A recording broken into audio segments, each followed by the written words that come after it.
This is a special edition of DW News Africa. We're in Johannesburg, host city of the first G20 leaders meeting on African soil.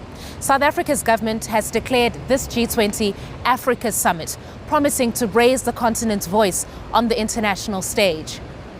High up on the agenda is Africa's debt crisis.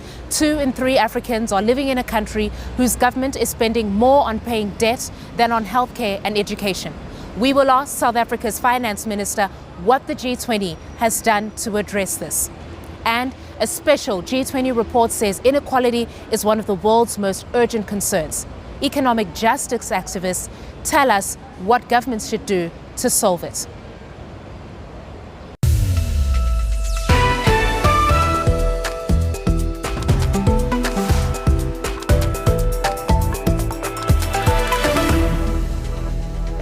Hello from downtown Johannesburg. I'm Christine Mundo. It's good to have your company. For the first time ever, the meeting of G20 leaders is being held in Africa. South Africa promised to represent the continent from the head of the table when it took over the G20 presidency. And this is being seen as an important moment for Africa, where governments want to rally their international partners to support Africa's growth and development. G20 members include 19 countries, some of them the richest in the world, and 2 regional blocs, the European Union and since 2023, the African Union. The group represents 2/3 of the world's population. Africa's debt crisis has been at the heart of this year's G20 agenda. In a moment, we will hear from South Africa's finance minister on what progress was made to help Africa's indebted countries. The level of debt has reached record levels and it is holding back the continent's development. DW's Tomi Oladipo explains. Across Africa, governments are running out of money, and debt is a major reason why. As a government, spending 5 to 10% of your income on interest payments is generally considered manageable. But for roughly half of Africa, it's now between 20 to 30%, and that leaves far less money for essential services like health or education. Public debt has risen sharply. In 2010, African governments owed about 1/3 of their yearly economic output. By 2020, that figure was closer to 60%, and in places like Ghana, Zambia, or Kenya, even higher. Now the bills are due and many countries can't pay. So how did we get here? In the 2010s, there was a lot of borrowing. Many countries took advantage of low global interest rates to get funds for major infrastructure projects and public services. The idea was simple. Borrow money cheaply, build roads, ports and power plants, grow the economy and pay it back later. And how does debt work? A government sells bonds to investors, basically IOUs. The government receives the cash, pays interest yearly and returns the full amount on a set date. For example, if you borrow $2 billion, you might pay $100 million a year in interest over, say, 10 years and return the full $2 billion at the end. Who are the lenders? It used to be mostly Western governments, the World Bank and the IMF. But after the 2008 global financial crisis, they pulled back. So African countries turned to more costly private lenders and China. The higher interest rates that's brought have to do with perception, because it's not just about whether you can pay what you owe, but about whether lenders think you can. Credit rating agencies grade countries on how risky they are to lend to. Lower grades mean paying higher interest. Many African countries are labeled high risk, even when their economies look similar to others with better scores. And that's often influenced by stereotypes and negative media coverage. Now, remember all that borrowing in the 2010s? Borrow cheap, invest, grow, and pay back? Well, a lot's happened since then. The pandemic, the war in Ukraine, inflation, rising global interest rates, and shocks to the commodity markets, which African countries rely on. So they're not earning enough money to pay their old loans, and new borrowing is more expensive. Meanwhile, domestic costs are rising, populations are growing, climate disasters are hitting harder, and people need healthcare and education. So a few countries have defaulted and had to enter negotiations to find a way out. 9 countries are in debt distress, meaning they're struggling to pay, while more are at risk.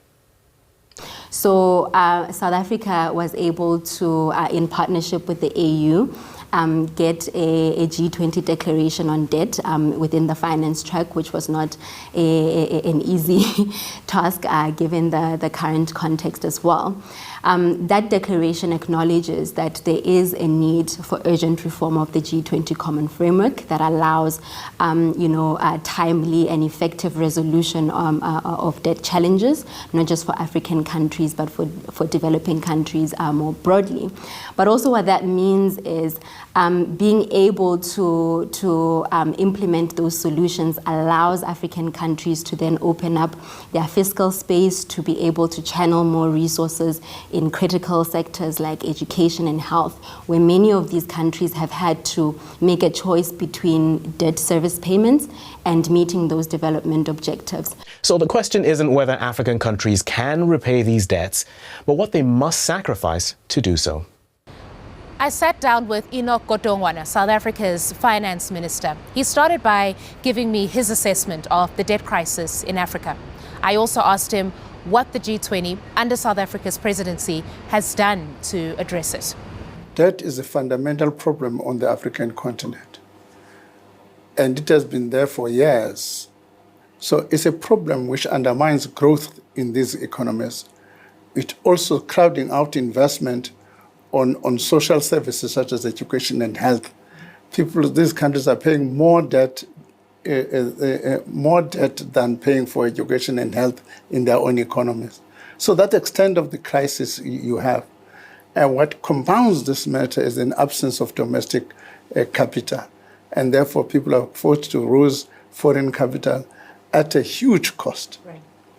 Related to that is the fact that there's always an assumption that Africa is too risky, and therefore the cost of capital must be expensive. So those are the issues we're grappling with. Just on that thread about why the cost of borrowing is so high, what is the reason for that, if you can expand on that? Let me just give you an example now.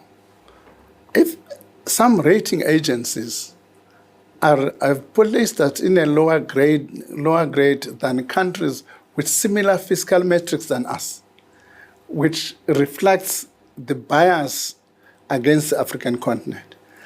That you find throughout. What the study we've done now with the African panel of experts is to begin to produce data, and it's data-driven. And among the recommendations we're placing in that is that the multinational institutions must make sure that there's a data-driven kind of borrowing and lending, in a sense that you can be able to compare equals with equals on the basis of the data that's available. At the moment, irrespective of the data, there's a bias against the African continent, and therefore its cost. So, Minister, over the years, we've seen that China has increasingly become a more sort of prominent lender to African countries. And I guess this has been a bit of an alternative in an environment where there's limited capital available to African countries, but also the capital that is available is very expensive. So we saw a lot more loans coming in from China.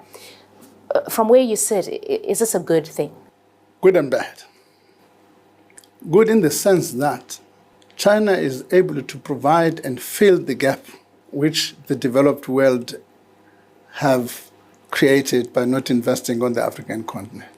And China has been able, therefore, to provide the resources necessary. However, is that part of the difficulty with the Chinese staff is opaque. There's no transparency about how these loans work, and so on and so on. And therefore, there has been reluctance on their part in the debate about transparency. Some Western creditors have indicated a level of willingness to forgive some of Africa's debt. Yeah. The condition has been that China has to do the same. It's going to do the same. Have you, as African countries, engaged the Chinese in terms of the conversation of debt relief? And what sort of resistance are you meeting from Beijing? The engagement thus far has been taken on a case-by-case basis.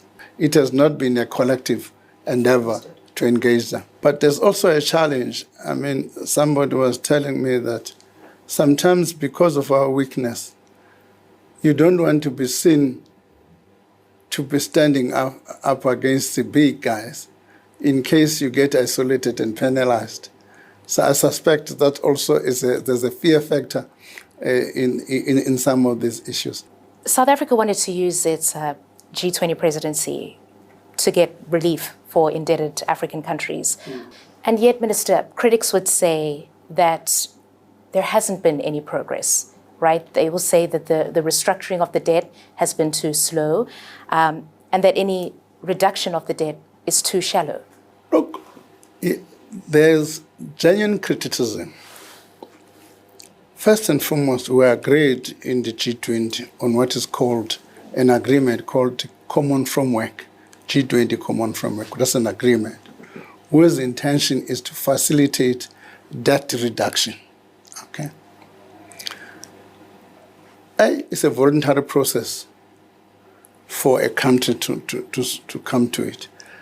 B, you negotiate on a case-by-case basis. It does not have a fixed outcome.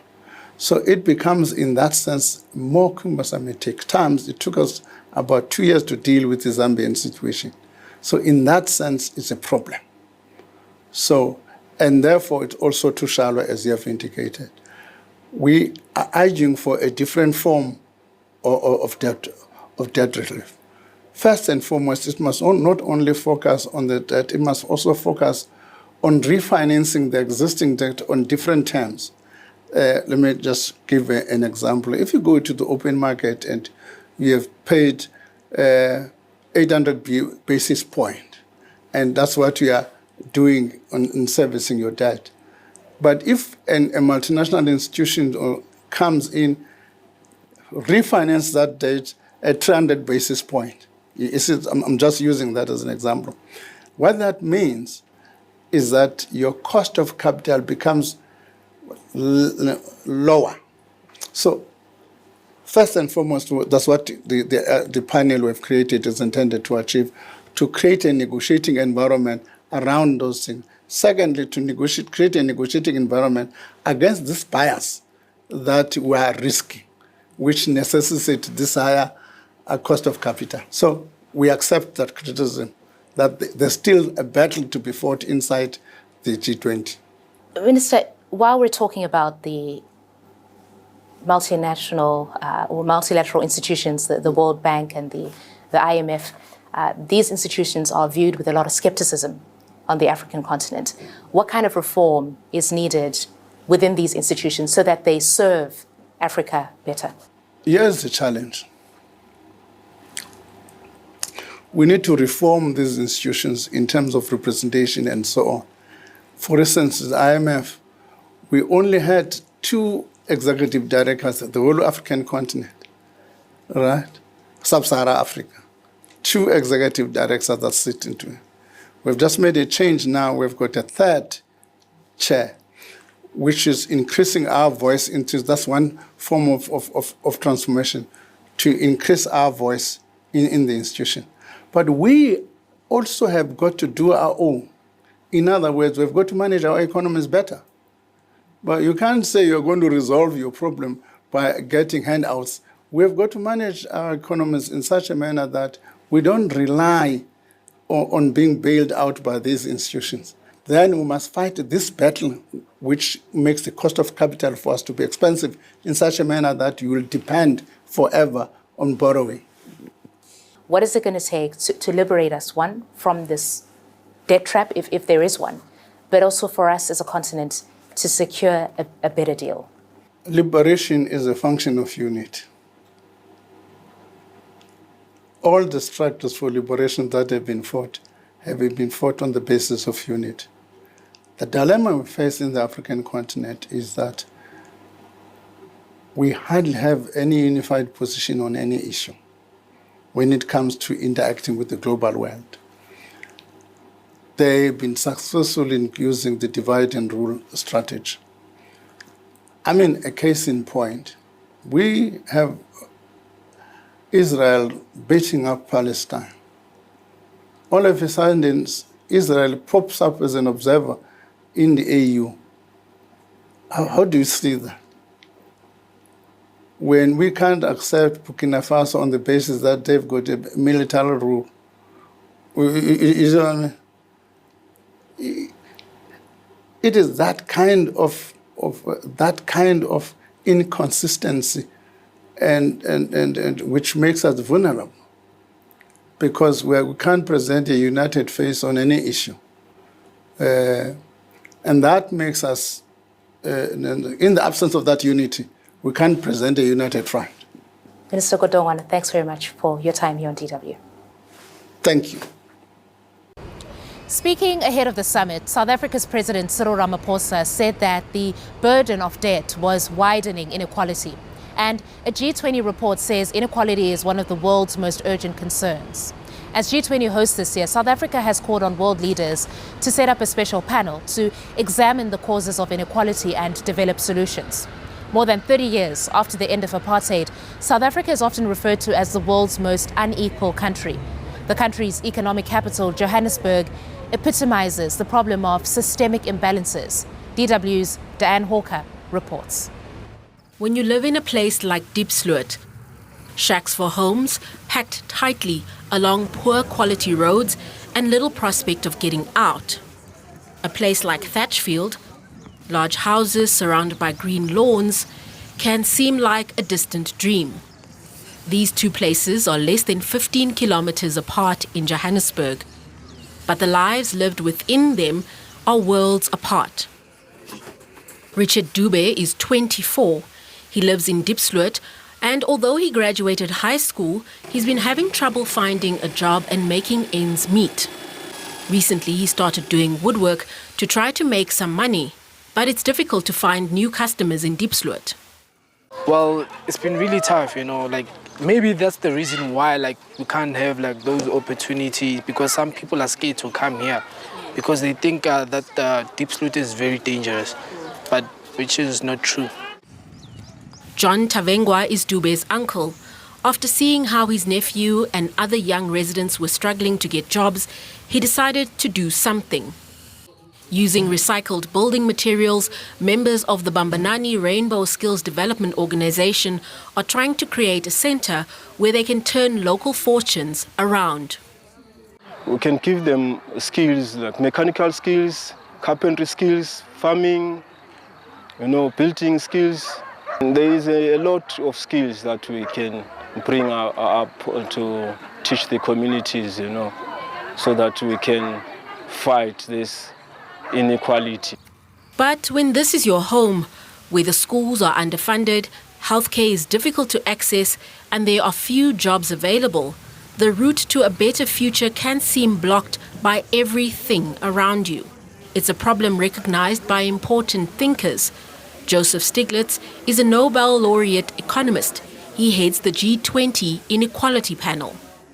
You're always going to have some inequality, but we have, in the last quarter century, just built up extremes of inequality that should be morally reprehensible and that actually interfere with the way our economy works, with the way our politics works, and with the way our society works. It's very clean and it's a completely different environment. Richard sees the distance between the haves and the have-nots when we take him to nearby Thatchfield.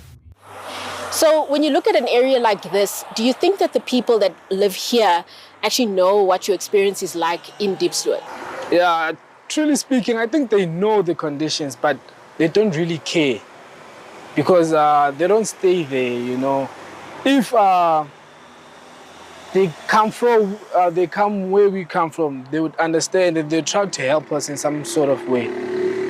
Inequality experts say the people who should try to help are those leading governments in the G20. Civil society groups say political leaders need to take bold steps in order to fix global inequality. I caught up with an economic justice activist about what their message is to G20 leaders. Samam Tunzi, welcome to DW News Africa.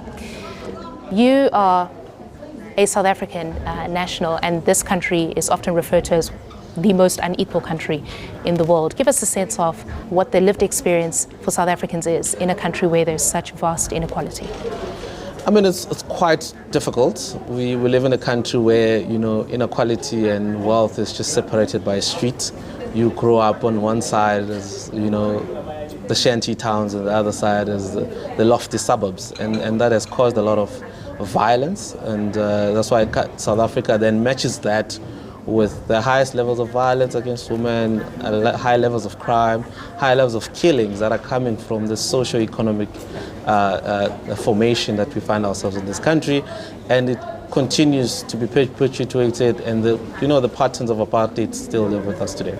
As civil society, you have been critical of how political leaders around the world are dealing with inequality. What is your rallying call? You've been included as civil society in this G20 summit. What is your message to political leaders who will be gathering here, and perhaps even those who aren't represented at this G20, about the issue of inequality and what decisive action is needed? I think inequality globally has been widening, and all the solutions that have been brought forward in the past seem not to be working. We're sitting today at the G20 Leaders Summit for the first time in the African continent, where African leaders and African states and civil society has been burning on the issue of debt, which is increasing inequality, the issue of taxation, which has taken a step forward in terms of the UN Tax Convention. Debt crisis cannot be ignored. It must be acknowledged in how countries spend so much more on servicing debt from kind of wealthy creditors instead of spending on kind of basic services.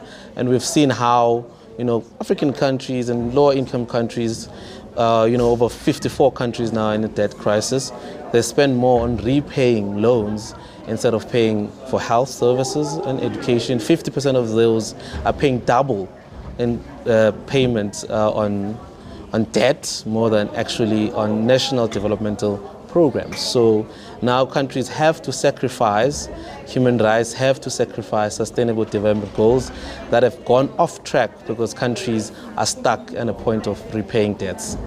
So what should the global community be doing to address the challenges that are exacerbating inequality? You're talking about debt. Well, coming from, the G20 common framework that will take some of the resolution and the declaration that will come from this meeting is to look at debt and how we can deal with debt and how private creditors can stop bullying African states and lower income countries, and that we have a body that is democratic, that is central at the UN, that can protect poor countries from entering to irresponsible debt, and that we have a situation where we get countries that build revenue that can pay for public services, that can pay for their national developmental projects. Of course, there's been big calls, not just at the African level, but also with the group of Africa in the UN about debt restructuring, which means that we need a mechanism of debt that can be maintained and monitored to make sure that unsustainable debt levels